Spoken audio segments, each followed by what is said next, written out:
Hoy vamos a hablar del mundo del cine y de la mujer, fundamentalmente en el cine norteamericano. Hay un momento que creo que es icónico, un momento que en la tradición del cine clásico norteamericano ha dado mucho que hablar, que fue la famosa bofetada que le dio Glenn Ford a Rita Hayworth en Hilda. La bofetada de Hilda es un antes y un después en la historia del cine. Corría el año 1946, los soldados norteamericanos habían vuelto nuevamente a sus casas. Se vivía en Estados Unidos todavía las secuencias y las secuelas del postrauma de la guerra, y en ese momento esa bofetada representaba el conjunto de una sociedad puritana, una sociedad de valores, donde la mujer solamente podía representar dos papeles en el mundo del cine. La mujer prudente, la mujer buena, la mujer discreta ama de casa, la mujer sirvienta, y por otra parte estaba la mujer fatal. Esa mujer fatal, exuberante, voluptuosa, que habitualmente llevaba aparejado todos los males de las relaciones sociales. Era la pérfida, era la mujer maligna, era la mujer que habitualmente tenía algún tipo de connivencia contra el hombre.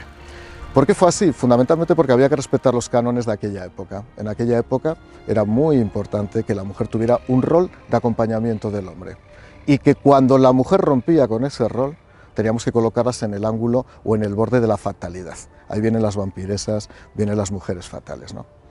Por eso digo que la bofetada de Hilda representa esencialmente lo que era esa sociedad, porque esa bofetada era un maltrato en toda la regla, y sin embargo se consideró como la constatación de las relaciones que tenía que haber entre los hombres y las mujeres.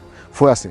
Pero voy a contar otra cosa, por ejemplo, cómo fue la película Mogambo. Mogambo representa también perfectamente cómo era el estilo de las dos mujeres posibles. Hay que recordar aquel actor prácticamente imposible que no tendría ningún éxito ahora, que era Clark Gable, pero esas dos famosas actrices que eran Grace Kelly y Ava Gardner. Ava Gardner representaba la exultación de los sentidos, la carnalidad, lo que decía antes, la voluptuosidad, la mujer fatal. Era una mujer perdida, era una mujer que había tenido muchos amantes.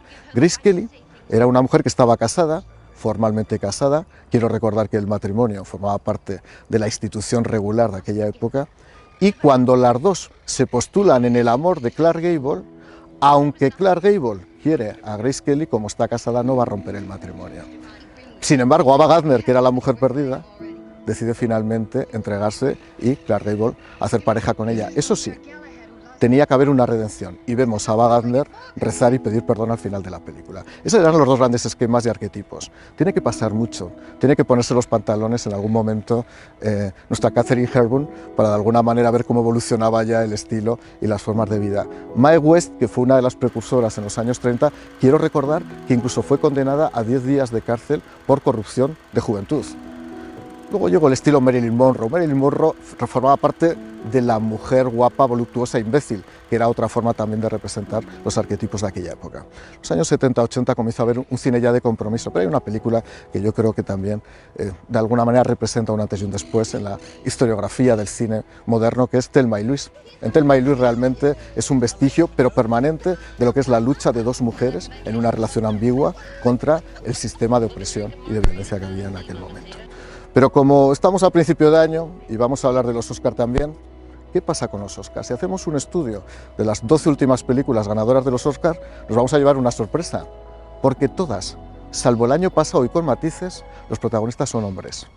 Todas, en ninguno de los casos, la mujer representa el papel protagonista. Es curioso, hagan la prueba, pónganse a ver las 12 películas.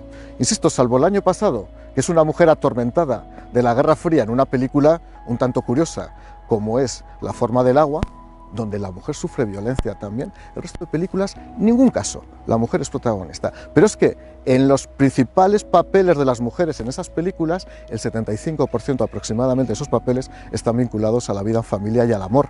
Por lo tanto, sigue habiendo cierta subsidiariedad en los papeles de las mujeres en las películas de los Oscar. Creo que es importante decir esto. Incluso hasta el año 2012, con The Artist, no se produce una evolución en la situación de las escenas de conflicto entre hombres y mujeres. A partir del 2012 ya las mujeres tienen mayor protagonismo en esos guiones. Y no es un tema. ¿Por qué no es un tema baladí? Porque las películas de los Oscars son muy comerciales, porque los guiones son muy representativos de la sociedad en la que vivimos. Se ha cambiado mucho. Hoy no se daría una bofetada. Hoy no estaríamos hablando del Código Hays, hoy no estaríamos hablando del macartismo. Esa bofetada sería una cosa completamente diferente a lo que se vio en el año 1946, pero sin embargo los relatos, la narración tiene que cambiar. Estamos cambiando, pero todavía nos queda mucho.